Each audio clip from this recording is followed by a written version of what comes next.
विष्णुपादाय कृष्णप्रेष्ठाय भूतले श्रीमते भक्तिवेदान्तस्वामीति नामिने नमस्ते सारस्वते गौरवाणी प्रचारिणे निर्विशेषशून्यवादी ब्राह्मजननिष्ठा पाश्चात्यदेशतारिणे नमो महावदान्याय कृष्णप्रेमप्रदायते कृष्णाय कृष्णचैतन्यनाम्ने गौरत्विषे नमः। जय श्री कृष्ण चैतन्य प्रभु नित्यानंद श्री अद्वैत गदाधर श्रीवासादि गौर भक्तवृंद। हे कृष्ण करुणा सिंधो दीनबंधो जगत्पते गोपेश गोपिका कांत राधा कांत नमोस्तुते। तप्त कांचन गौरांगी राधे वृंदावनेश्वरी वृषभानुसुते देवी प्रणमामि हरिप्रिये। जय श्री कृष्ण चैतन्य प्रभु नित्यानंद श्री अद्वैत गदाधर श्रीवासादि गौर भक्तवृंद। निगम कल्पतरोर्गलितं फलं सुखमुखादमृतद्रव संयुतं पिबत भागवतं रसमालयं मुहुरहो रसिका भुवि भावुकाः। यं प्रव्रजन्तमनुपेतमपेतकृत्यं द्वैपायनो विरहकातर आजुहाव पुत्रेति तन्मयतया तरवोऽभिनेदुस्तं सर्वभूतहृदयं मुनिमानतोऽस्मि। नारायणं नमस्कृत्य नरं चैव नरोत्तमं देवीं सरस्वतीं व्यासं ततो जयमुदीरयेत्। हरे कृष्णा कृष्णा कृष्णा हरे हरे हरे राम राम राम हरे हरे। ओम नमो भगवते वासुदेवाय। ओम नमो भगवते वासुदेवाय। ओम नमो भगवते वासुदेवाय। ओम नमो भगवते वासुदेवाय। ओम नमो भगवते वासुदेवाय। ओम नमो भगवते वासुदेवाय।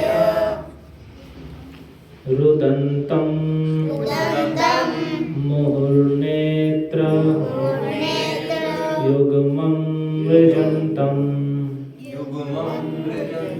ऊपर जो लिखा हुआ है कराम्भोज कराम्भोज युग्मेन युग्मेन सातङ्कनेत्रं मुहुश्वासकम्प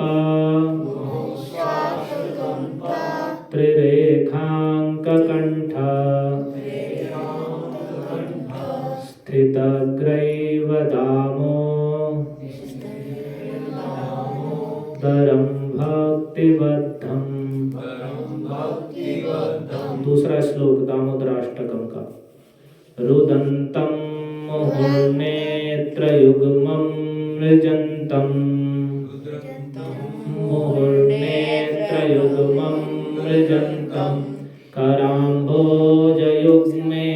सातङ्कनेत्रं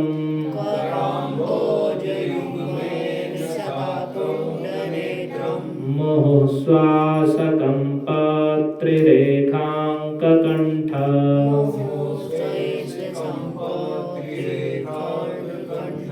स्थितग्रैवदामोदरं भक्तिबद्धं। हरे कृष्ण। हम श्री दामोदराष्टकम का अर्थ सुन रहे हैं। पहले श्लोक का अर्थ आपने सुना कि पहले कह रहे हैं नमामि, मैं नमस्कार करता हूँ ईश्वर को, जो परमेश्वर हैं, सर्वशक्तिमान हैं, संपूर्ण जगत के स्वामी हैं, उनको। वे कौन हैं? तो कह रहे हैं सच्चिदानंद रूपम। वो ऊपर जो श्लोक है आप एक एक शब्द देखते रहिए, जिससे आपको ये याद रहेगा। आप जब हम पढ़ते हैं तो उसका अर्थ क्या है, हम उस भाव के साथ उसे गा सकते हैं। तो पहले नमामि कह रहे हैं, नमामि नमस्कार करता हूँ। फिर ईश्वरम, उसमें ही ई में ई जुड़कर ये बड़ा ई हो गया है, नमामि ईश्वरम। तो ईश्वरम का अर्थ जो परमेश्वर हैं, सर्वशक्तिमान हैं, संपूर्ण जगत के स्वामी हैं, उनको नमस्कार करता हूँ। तो वे कैसे हैं? तो कह रहे हैं सच्चिदानंद रूपम, जिनका रूप है वे निराकार नहीं, रूप वाले हैं। और रूप कैसा है? सत्य, चित और आनंद। जिनका सत्य का अर्थ है सनातन रूप है, वह रूप परिवर्तन होने वाला नहीं है, कभी क्षीण होने वाला नहीं है, बदलने वाला नहीं है, सदा रहने वाला है। सदा था, सदा है और सदा रहेगा, तो उसे सत्य कहते हैं। चित कहते हैं वह चिन्मय स्वरूप है, पूर्ण ज्ञान स्वरूप है। अज्ञान, जैसे ये हमारा माया का बना हुआ है शरीर घोर अज्ञानमय है, इसमें इंद्रियां बड़ी प्रेरणा के साथ कार्य करती हैं, लेकिन भगवान का पूर्ण ज्ञानमय विग्रह है। सारी इंद्रियां, बल्कि भगवान के विषय में कहा गया है कि उनकी प्रत्येक इंद्रिया किसी दूसरे इंद्रिय का भी कार्य कर सकती है। अंगानि यस्य सकलेन्द्रिय वृत्तिमन्ति, भगवान का जो अंग है उसमें सारी इंद्रियों की वृत्ति से युक्त है। जैसे भगवान का हाथ है तो केवल हम हाथ से सामान्य, हम जो मायाबद्ध जीव हैं वे क्या कर सकते हैं? हाथ से स्पर्श कर सकते हैं। लेकिन भगवान के विषय में कह रहे हैं ब्रह्मा जी ब्रह्म संहिता में कि अंगानि यस्य सकलेन्द्रिय वृत्तिमन्ति, अंगों में जिनके सारी इंद्रियों की वृत्ति है। अर्थात भगवान अपने हाथ से देख भी सकते हैं, खा भी सकते हैं, बोल भी सकते हैं, सूंघ भी सकते हैं, स्पर्श भी कर सकते हैं, वे सारे कार्य हाथ से ही कर सकते हैं। तो एक ही अंग में सारी इंद्रियों की वृत्ति है। वो आंखों से देख भी सकते हैं, खा भी सकते हैं, बोल भी सकते हैं, सब कुछ कर सकते हैं। तो ऐसे ये हम अचिंत्य है, हमारे चिंतन से भी परे, ऐसा कैसे हो सकता है? लेकिन भगवान में है। तो चिन्मय स्वरूप, पूर्ण ज्ञान स्वरूप है और आनंद रूपम, और जो उनका रूप है वो आनंद का है, आनंद ही स्वरूप है भगवान का। जैसे ये जो हमें जड़ शरीर मिला हुआ है ये पूरा दुख से परिपूर्ण है, केवल दुख और क्लेश भरे पड़े हैं इसमें। इसे धारण करना, इसे पालना पोसना, जैसे तैसे करके जीना, केवल दुखों से, अनेक प्रकार के रोग, दुख, पीड़ा, कष्ट, क्लेश। लेकिन भगवान का जो दिव्य विग्रह है वो आनंद रूप है। आनंद ही भगवान का जो शरीर है वो आनंद स्वरूप है पूरा। किसी प्रकार के जैसे यहाँ रोग, दुख, पीड़ाएं दिखाई देती हैं, वे भगवान के दिव्य शरीर में नहीं होती। तो इसलिए भगवान को सत अर्थात सनातन, चित का अर्थ चिन्मय स्वरूप, जो पूर्ण ज्ञान स्वरूप है, और आनंदमय, जो पूर्ण आनंद के बने हुए हैं, वे सच्चिदानंद रूप वाले उन परमेश्वर को नमस्कार करता हूँ। फिर आगे बताते हैं वे कैसे हैं, तो लसत कुंडलम। फिर पहले तो रूप बता दिया, जो उनका रूप है उसे जड़ ना समझ ले, क्योंकि आगे जो वर्णन करने जा रहे हैं, जैसे उनके मुख के और आभूषणों का वर्णन करेंगे, तो कोई ये सोच सकता है कि ये जगत में भी तो वैसे रूप और आभूषण दिखते हैं। तो नहीं, पहले ही कह दिया वो सच्चिदानंद रूप है ईश्वर का, परमेश्वर का।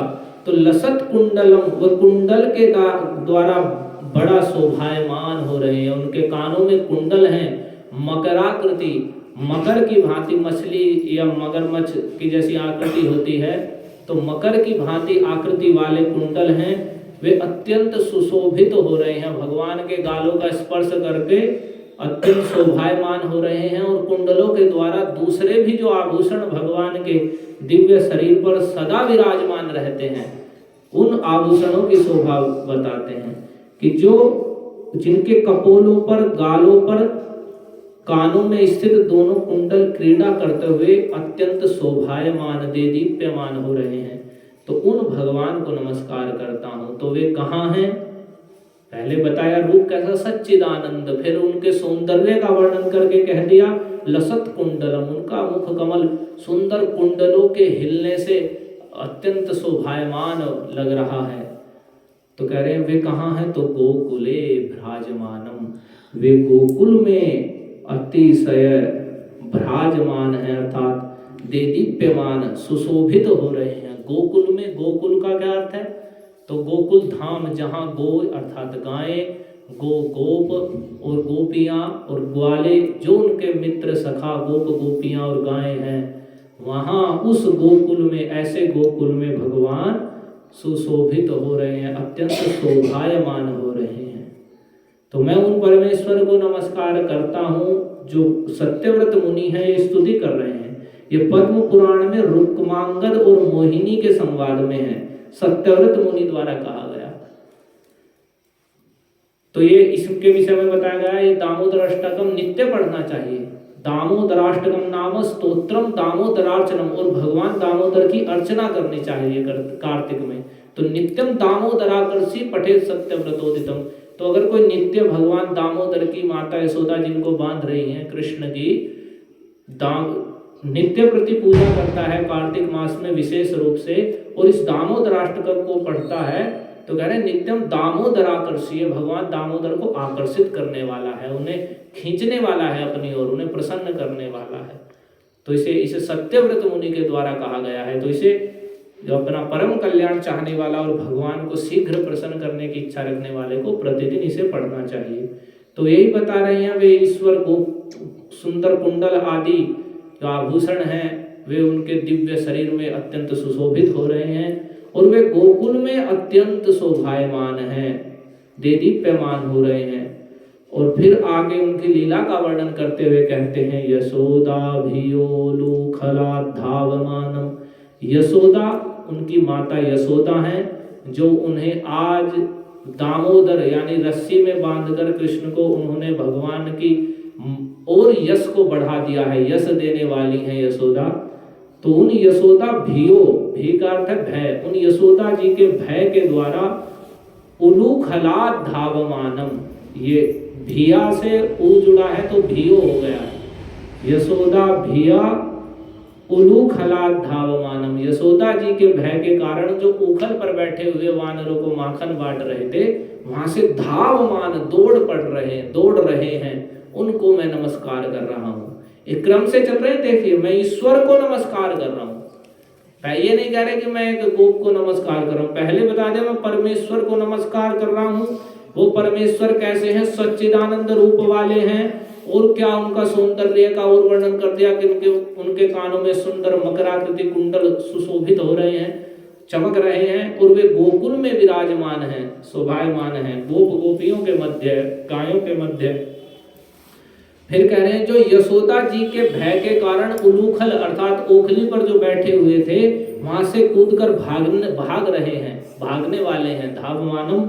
और परामृष्टम अत्यंत तो द्रुत्य गोप्या, द्रुत्य अर्थात और तेज दौड़कर गोप्या गोपी के द्वारा, परामृष्टम पीछे से, परा अर्थात पीछे से, मृष्टम पकड़ लिए गए, अत्यंत तो अंत में जाते जाते, बहुत देर पीछे दौड़ते दौड़ते माता यशोदा ने तेज दौड़कर उन्हें पीछे से पकड़ लिया। उन ईश्वर परमेश्वर को मैं नमस्कार करता हूँ। तो आपने पहले श्लोक का अर्थ समझा, नमामि में ध्यान से सुनिए सभी, ये आपको समझने के लिए बताया जा रहा है, केवल कथा की भांति मत सुनिए।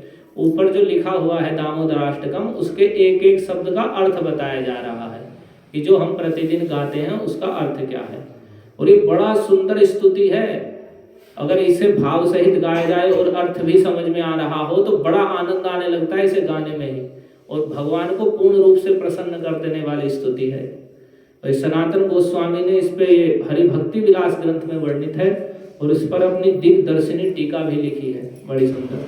फिर आगे कह रहे हैं जब यशोदा माता ने उन्हें पकड़ लिया तो रुदंतम, मैं उन भगवान को नमस्कार कर रहा हूँ, परमेश्वर को जो रो रहे हैं। जब गोपी के द्वारा यहाँ पहले तो कहा यशोदा जी के भय से भागे जो उनकी माता हैं, लेकिन आगे कह रहे हैं गोपी ने उन्हें पकड़ लिया।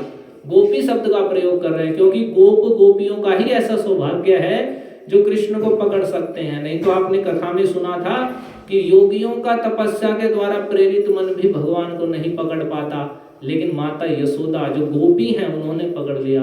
तो एक गोप लोगों को ही अर्थात गोप गोपियों को ही इतना सौभाग्य है और इतना उनका सामर्थ्य है कि वे भगवान को पकड़ सकते हैं। फिर कह रहे हैं रुदंतम, वे रो रहे हैं उन ईश्वर को, उन परमेश्वर को नमस्कार कर रहा हूं जिन्हें गोपी ने पकड़ लिया, और फिर वे रोने लगे। रुदंतम, रो रहे हैं। मुहुर नेत्र युग्मम मृजंतम, और मुहु बार बार, मुहु शब्द का अर्थ पुनः पुनः बार बार, नेत्र युग्मम, नेत्रों का जो जोड़ा, जो दोनों उनके नेत्र हैं उन्हें मृजंतम, मल रहे हैं। जो बार बार अपने दोनों नेत्रों को मृजंतम मल रहे हैं। किससे मल रहे हैं? कराम भोज युग्मेन, उनके कोमल सुंदर बाल स्वरूप कृष्ण हैं, तो उनके कोमल हस्त कमल हैं, कमल की भांति अतिशय कोमल उनके हाथ हैं। उन कराम भोज, ये हाथ ही कमल है, समझ लीजिए कि हाथ उन्हें कहा जा रहा है, कमल ही साक्षात वे हाथ हैं। तो उन्हें कर कमलों के द्वारा, दोनों हाथों के द्वारा, युग्मेन दोनों हाथों के द्वारा अपने दोनों नेत्रों को पुनः पुनः निजंतम मल रहे हैं। और कह रहे हैं कैसे हैं वे? सातंक नेत्रम, उनके नेत्र आतंकित हैं, भयभीत हैं, नेत्रों में भय दिखाई दे रहा है माता यशोदा का। सा माने सहित, आतंक नेत्रम, आतंकित नेत्रों के सहित हैं। तो नेत्र आतंकित है, इसका अर्थ मन में भी आतंक अर्थात भय है माता यशोदा का। और इतने भयभीत हो रहे हैं। फिर कह रहे मुहुः श्वास कंप त्रिरेखांक कंठ, मुहुः श्वास कंप, बार बार लंबी लंबी गहरी सांस लेने के कारण उनका जो त्रिरेखांक, तीन रेखाओं से अंकित जो कंठ है, जैसे शंख की आकृति होती है, तो वैसे भगवान का शंख की आकृति जैसा सुंदर कंठ है, जिस पर तीन रेखाएं हैं जो अत्यंत मनोहर हैं। तो भगवान के बार बार गहरे सांस लेने से वह तीन रेखाओं से अंकित कंठ भी कंपित हो रहा है, और उसके कंपित होने से उनके गले में जो हार है वह भी कंपित हो रहा है। गले में जो माला और हार पहना रखे हैं माता यशोदा के द्वारा, वे हार भी कंपित हो रहे हैं। स्थिता ग्रैव दामोदरम, ऐसे दामोदर को जिनके उदर में रस्सी बांधने के लिए माता यशोदा हैं, भक्तिबद्धम, और वे माता यशोदा की भक्ति के वशीभूत होकर बंध गए। आपने सुना जिन भगवान को कहा गया कि जब वे बांधने लगी तो कह रहे हैं कि सुखदेव गोस्वामी ने कहा कि जो श्री कृष्ण सर्वतंत्र स्वतंत्र हैं और ब्रह्मांड के अधिपतियों के सहित सारा जगत जिनके वश में है, जो सर्वतंत्र स्वतंत्र हैं और ब्रह्मांड के जितने अधिपति ब्रह्मा शंकर आदि हैं उनके सहित सारा जगत जिनके वश में है, यस्येदम से स्वरम वसे, ओ वे भगवान भी माता यशोदा के बंधन में आ गए, जो सबको सब प्रकार से मुक्ति देने वाले हैं, पूर्ण रूप से विमुक्त करने वाले हैं। तो ये भगवान माता यशोदा के प्रेम के वशीभूत हो गए। तो यहाँ साफ ये जो सत्यव्रत मुनि भगवान की स्तुति करते हुए ये नहीं कह रहे दामबद्धम कि रस्सी के द्वारा बांधे गए, शब्द उन्होंने प्रयोग किया, वे वास्तव में रस्सी के द्वारा नहीं, माता यशोदा की भक्ति के द्वारा उन्होंने बंधना स्वीकार किया। नहीं तो आपने सुना कि माता यशोदा बांधने लगी और उन्होंने अपने घर की सारी रस्सी जोड़ दी, लेकिन फिर भी रस्सियां कम पड़ती गई। भगवान ने अपना रूप भी नहीं बढ़ाया और रस्सियां भी नहीं घटी, फिर भी रस्सियां पूरी नहीं बैठ रही थी। तो यशोदा माता आश्चर्यचकित हो गई। और फिर भगवान ने देखा स्वमातु सुन्नगात्रा कि माता यशोदा पसीने से लथपथ हो गई हैं, उनका सारे जोड़े में जो उन्होंने पुष्प गुथे हुए थे सारे फूल भी बिखर गए हैं, पूरा शरीर अस्त व्यस्त हो गया है, थक गई है, बहुत परिश्रम कर रही हैं। तो भगवान कृपा के वशीभूत हो गए और कृपा पूर्वक माता यशोदा की भक्ति के बंधन में आ गए। उनकी जो अतिशय प्रीति थी कि कृष्ण को बांध देना है, उसके वशीभूत हो गए। और इस प्रकार से भगवान ने दिखा दिया कि मैं सर्वतंत्र स्वतंत्र हूँ, किसी के वश में नहीं होता, लेकिन अनन्य प्रेम के द्वारा जो मुझे निरंतर भजते हैं मैं उनके वशीभूत हो जाता हूँ। तो इसी बात को यहाँ कह रहे हैं वे दामोदर जो इतने भयभीत हो रहे थे और अंत में माता यशोदा की भक्ति के द्वारा बांध लिए गए। और कह रहे हैं जो प्रसाद, जिस प्रसन्नता, जिस आनंद को गोपी यशोदा ने प्राप्त किया, उस आनंद को तो न ब्रह्मा न शंकर और भगवान के अंग में ही निवास करने वाली लक्ष्मी ने भी प्राप्त नहीं किया। क्योंकि यशोदानंदन भगवान श्री कृष्ण भक्ति करने वाले प्राणियों को जिस प्रकार सुख पूर्वक मिल जाते हैं, उस प्रकार आत्मभूत ज्ञानियों के लिए भी नहीं मिल सकते। यहाँ इसलिए भक्ति बद्धम शब्द का प्रयोग किया है। यहाँ उन्होंने अज्ञानता में नहीं, कोई कहे कि वे तो रस्सी से बंधे हैं, तो भक्ति बद्धम का इसलिए किया है क्योंकि भागवत में सुखदेव जी ने कहा कि ये भगवान भक्ति करने वालों के ही वशीभूत हो सकते हैं, उनके द्वारा ही ये सुख पूर्वक मिल जाते हैं। बाकी जो आत्मभूत ज्ञानी योगी तपस्वी ध्यानी हैं, उन्हें ये नहीं मिल सकते। सुख पूर्वक ये भक्ति करने वालों को ही मिलते हैं। इसलिए यहाँ वाक्यों से कहा भक्ति बद्धम की, वे भक्ति से बंधे हैं।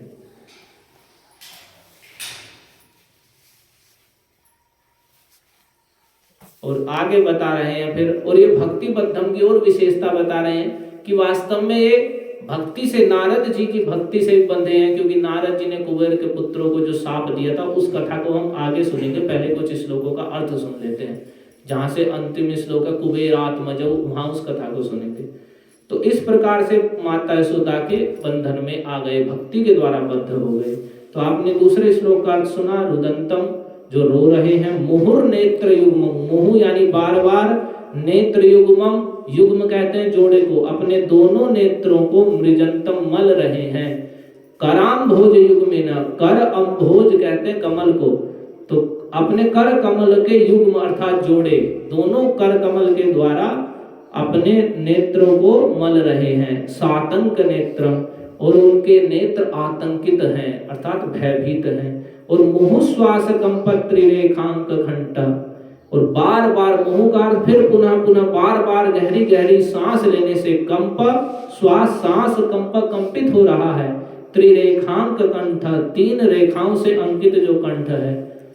और स्थित ग्रैव दामोदरम, और उसमें स्थित जो ग्रैव अर्थात गले का हार है, वह भी कंपित हो रहा है। उन दामोदर को नमामि, जो पहले शब्द कहा गया, नमस्कार करता हूं।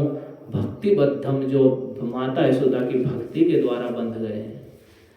फिर ये 2 श्लोकों में आपने देखो कितने, आप समझ सकते कितने श्रेष्ठ भक्ति के स्तर में ये वर्णन किया है सत्यव्रत मुनि ने। आपने इतनी लंबी कथा सुनी कई दिन तक, लेकिन इन 2 श्लोकों में उन्होंने पूरी कथा को ला दिया, एक भी बात नहीं छोड़ी। अगर आप ध्यान से देखें तो इन 2 श्लोकों में नमामीश्वरम और भक्ति बद्धम तक ये पूरी दामोदर कैसे माता यशोदा ने बांध दिया, वो सब वर्णन कर दिया है। और फिर कह रहे हैं इति दृक्स्वलीलाभिरानंद कुंडे स्वघोषं निमज्जन्तमाख्यापयन्तं तदीयेषु भक्तैर्जितत्वं पुनः प्रेमतस्तं सतावृत्ति वंदे। इसमें केवल नमस्कार ही नमस्कार, वंदना कर रहे हैं भगवान की सत्यव्रत मुनि। कह रहे इति दृक्, इस प्रकार की जो भक्त वश्यता से जो उन्होंने यहाँ दिखाई, इस प्रकार की जो अपने भक्त माता यशोदा के वशीभूत होना, बंध जाना, इस प्रकार की इति दृक् का अर्थ हुआ इस प्रकार की स्वलीला, अपनी लीला, अपनी लीलाओं के द्वारा, स्वलीला भी का अर्थ है अपनी, इस प्रकार की अपनी और भी अन्य बाल लीलाओं के द्वारा आनंद कुंडे, आप उसे देखते रहिए, ऊपर जो श्लोक लिखा हुआ है इति दृक्, जो तीसरा श्लोक चल रहा है, इति दृक् का अर्थ है इस प्रकार की, स्व माने अपनी, लीला भी लीलाओं के द्वारा, इस प्रकार की अपनी लीलाओं के द्वारा आनंद कुंडे, आनंद के कुंड में, किसमें, आनंद का ही कुंड, जैसे जल का कुंड भरा होता है ना, ऐसे आनंद के कुंडे का अर्थ कुंड में, स्वघोषम, अपने घोष अर्थात ब्रज को, जितने भी उनके संगीगण गोप गोपी ग्वाल गाय हैं, उन सबको निमज्जंतम, निमग्न कर रहे हैं। अर्थात उसमें डुबो रहे हैं, स्नान करा दे रहे हैं, गोता लगवा रहे हैं। इस प्रकार भगवान अपनी बाल्य लीलाओं के द्वारा, इस प्रकार की दाम बंधन जैसी लीलाओं के द्वारा आनंद के कुंड में अपने घोष अर्थात अपने सारे ब्रज को उस आनंद रूप सरोवर में, आनंद के कुंड में निमज्जनतम निमग्न कर रहे हैं, गोता लगवा रहे हैं और आनंद में डुबो दे रहे हैं अपनी लीलाओं के द्वारा। और कह रहे हैं आख्यापयंतम, और कह रहे हैं, कहलवा रहे, इसके द्वारा दिखा दे रहे हैं। आख्यापयंतम का मतलब कहलवा रहे हैं ऐसी लीला के द्वारा। क्या? तदीयेषु तजनेषु भक्तैर्जितत्वम्, जो भगवान को ईश्वर रूप में जानते हैं। तदीय यानी उनके, ईशिता जो ऐश्वर्य है, परमेश्वरता है कि वे संपूर्ण जगत के एकमात्र स्वामी हैं। इच्छा मात्र से सृष्टि होती है, इच्छा मात्र से पालन और इच्छा से संहार करने वाले हैं संपूर्ण जगत का। तो जो इस रूप में ही भगवान को जानते हैं और वे किसी के वश में नहीं है, सर्वतंत्र स्वतंत्र हैं, इतना मात्र भगवान के विषय में जानते हैं, तो उन्हें जना दे रहे हैं भगवान। आख्यापयंतम मतलब जना दे रहे हैं, समझा दे रहे हैं। क्या?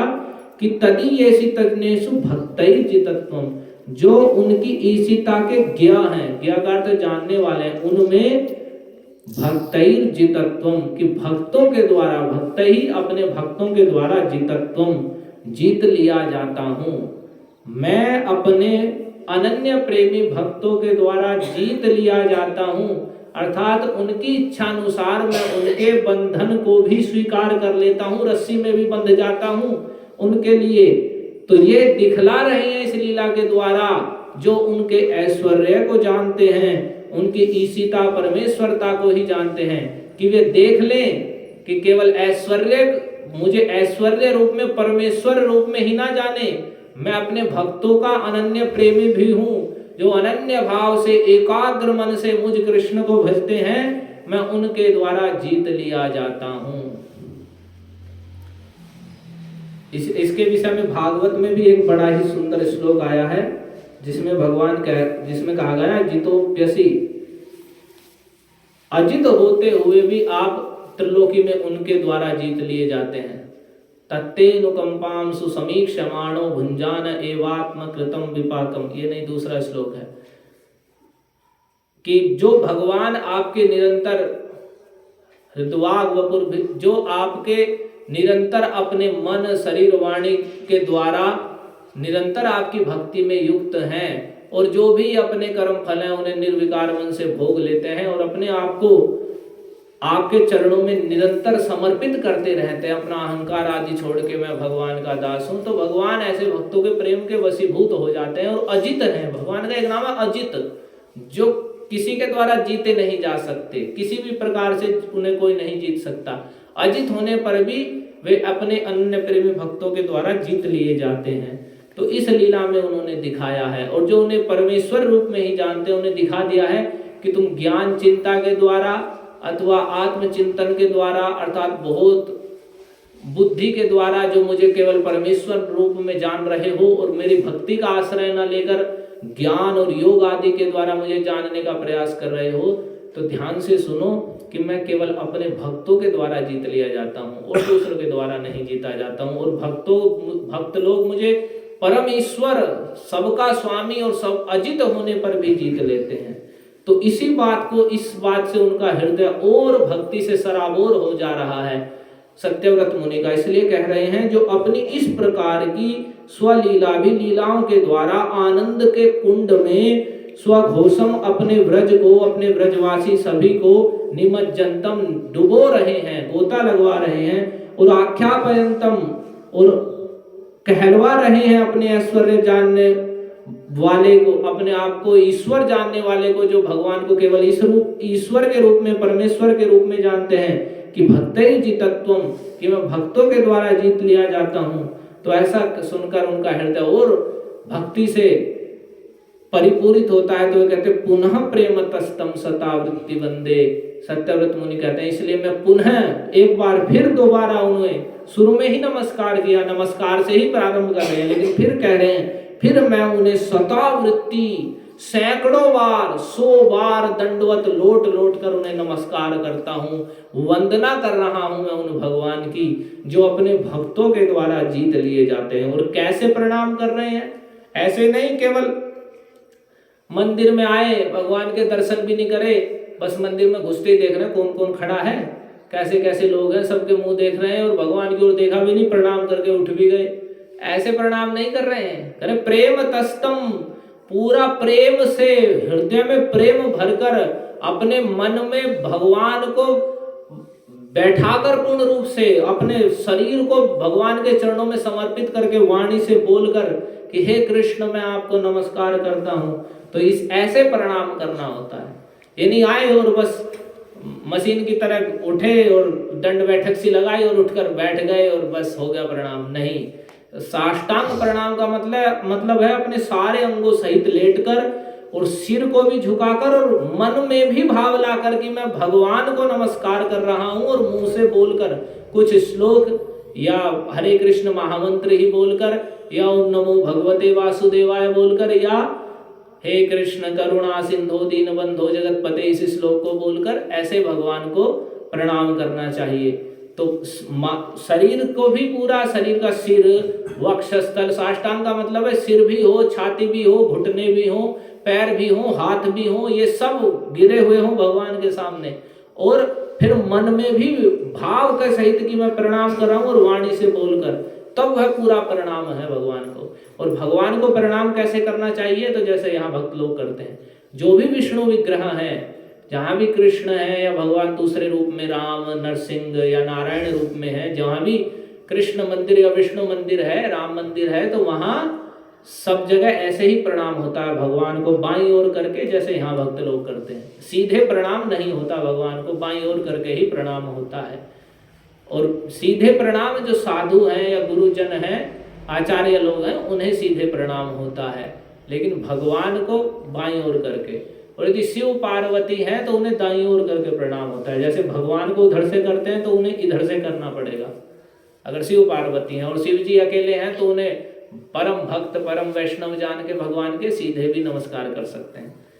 तो इस प्रकार से कहा गया है, स्ववामे प्रणमेद विष्णु दक्षिणे गौरी शंकरौ और गुरुमग्रे प्रणम्येत यन्नथा निष्फलम भवेत। नहीं तो कह रहे निष्फल हो जाता है, यदि आप सीधे प्रणाम कर रहे हैं तो निष्फल हो जाता है, अर्थात ऐसे ही करना चाहिए जैसा बताया गया। तो यहाँ कह रहे पुनः प्रेम तस्तम सतावृत्ति वंदे, इसलिए मैं ऐसे भगवान को जो अपने भक्तों के द्वारा वशीभूत हो रहे हैं और इस लीला के द्वारा दिखा दे रहे हैं सबको कि मैं परमेश्वर होने पर भी वशीभूत हो जाता हूं, तो उन्हें पुनः प्रेम से सैकड़ों बार नमस्कार करता हूं, एक बार नहीं, शतावृत्ति 100 बार नमस्कार करता हूं। तो अब कोई कहे कि नमस्कार करते हैं, तो भगवान का एक स्वभाव है, भगवान को कहते हैं वरदर्शभा, कि वर देने वालों में, वरदान देने वालों में सबसे श्रेष्ठ है भगवान।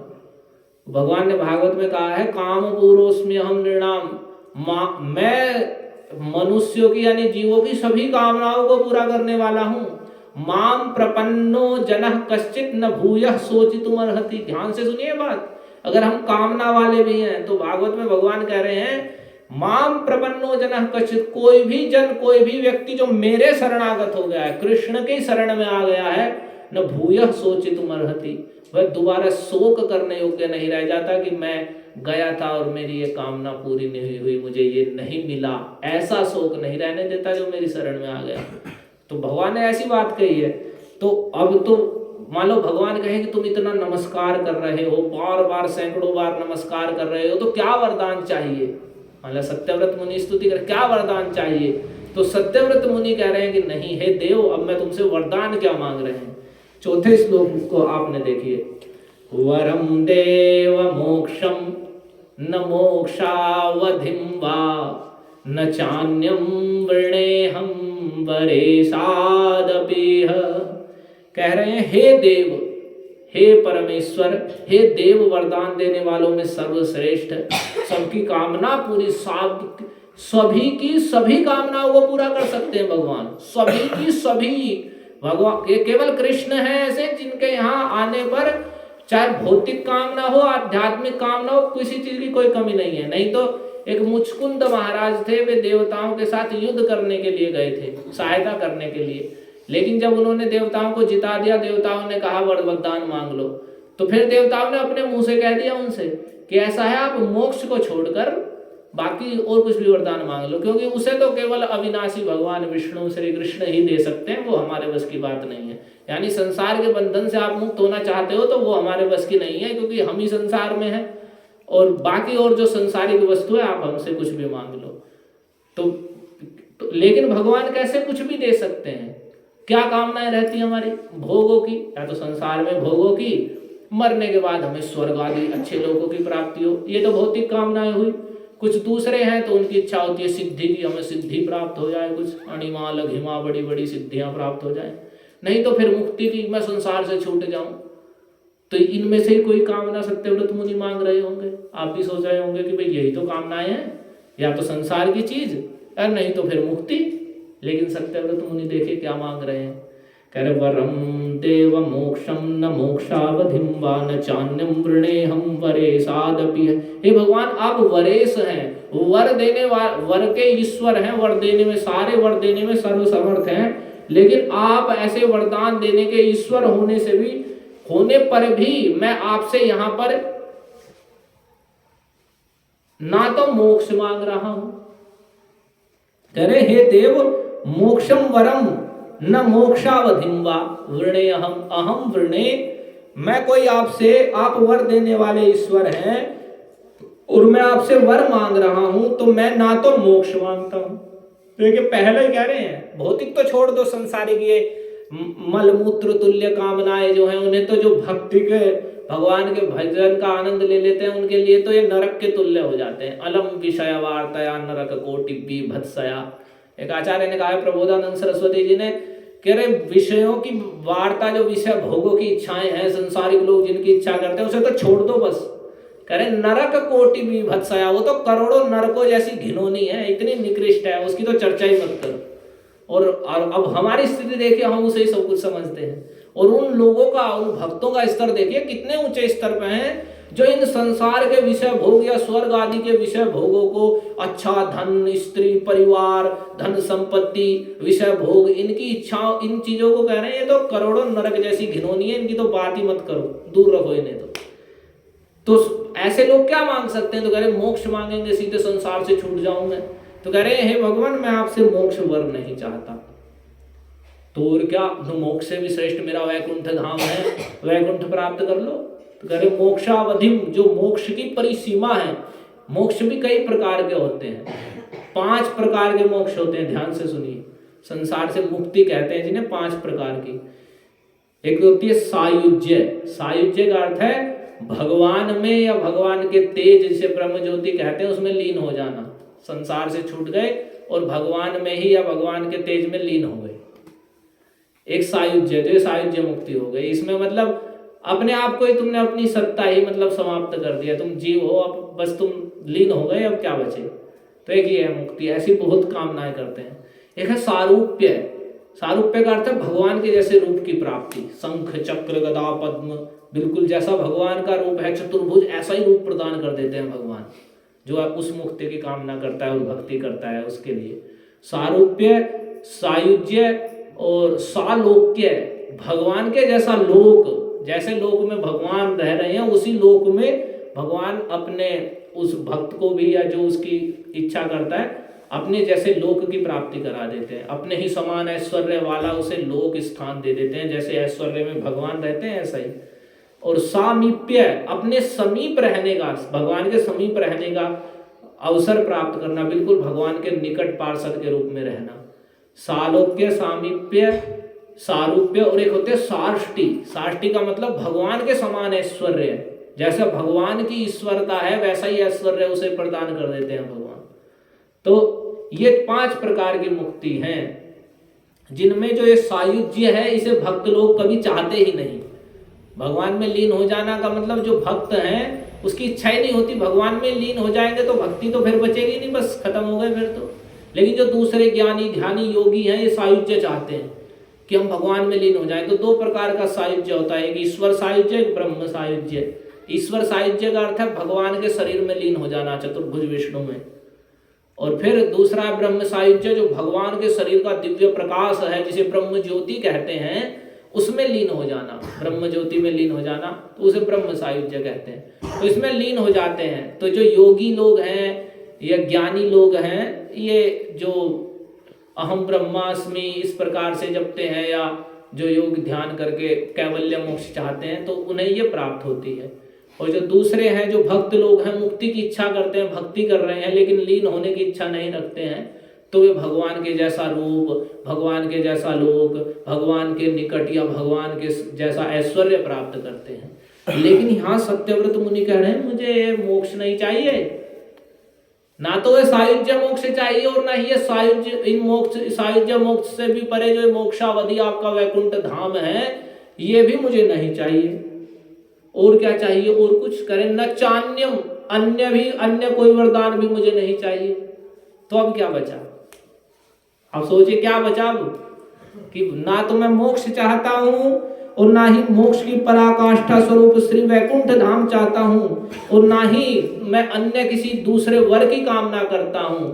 तो आप वर देने के ईश्वर हैं, लेकिन तो फिर क्या आप कामना कर रहे हैं? क्या वरदान चाहते हैं? इतना नमस्कार कर रहे हैं, बार बार स्तुति कर रहे हैं, तो कह रहे हैं इदं ते वपुर्नाथ गोपाल बालम सदा मे मनस्या विरास्ताम किमन्यै।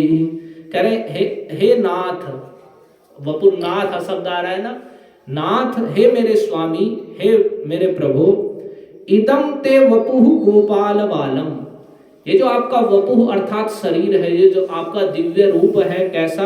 इदम माने यह, ते माने तुम्हारा, और वपुः माने शरीर, गोपाल बालम, बाल गोपाल का, ये गोपाल बालक के रूप में जो आपका ये रूप है, माता यशोदा जिसे बांध रही हैं, तो ये आपका जो बाल गोपाल रूप है, सदा सब समय प्रति क्षण, यानी सब समय, सदा का अर्थ होता है सब समय में, मेरे मनसी मन में आविरास्ताम आविर्भूत हो, सदा सदा ये जो आपका बाल, मैं मोक्ष नहीं चाहता हूं, ना मोक्ष की पराकाष्ठा स्वरूप वैकुंठ धाम चाहता हूं, और अन्य दूसरा भी कोई मैं वर आपसे नहीं मांग रहा हूं। आप वर देने में ईश्वर है, मैं यहाँ पर आपसे इस स्तुति के या इस प्रार्थना के बदले कोई वर नहीं मांग रहा हूं।